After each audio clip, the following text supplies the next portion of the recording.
Alright, here's our question. We got a weird reaction here. Just one reactant, and it decays to products. We don't care what they are.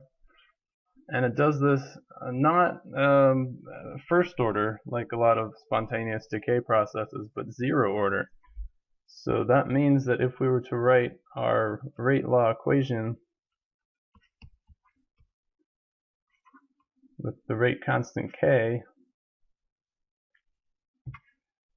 and the concentration of our reactant to the power of its order, which is 0, well, anything to the 0 power is 1, so that goes away.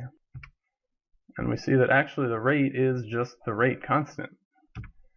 And how do we really define rate? That's the change in concentration per time. So now we have an equation that we could solve for time. We've just rearranged this a little bit. I've multiplied both sides by delta t and divided both sides by k. Where did 0.6 come from? That's the change in concentration, so I just took 0.8 minus 0.2. And that's one way to solve this, but I want you guys to also understand probably a better way.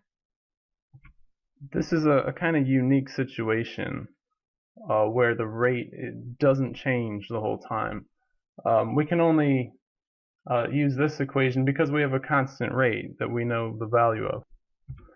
And this is only true because something unique is going on with this.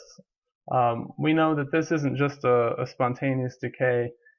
This might be zero order because it's catalyzed in some way, maybe by a solid on a surface, and the reaction rate is limited by the availability of molecules to that surface.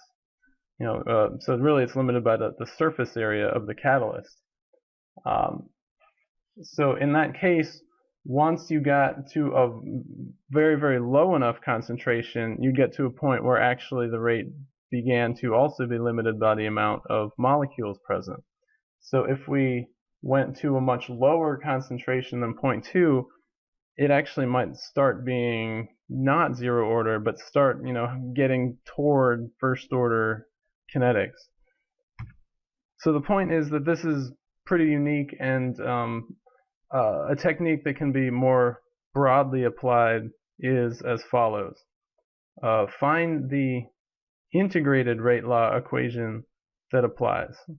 That would be the 0th, first, or second order. Obviously, it says this is a zero order process. This is a zero order reaction, so we'd use the zero order rate law. Which is that. That's your zero order rate law equation, and we can solve that for t. So I get that after subtracting initial concentration from both sides. Now I'm going to divide both sides by negative k to solve for t.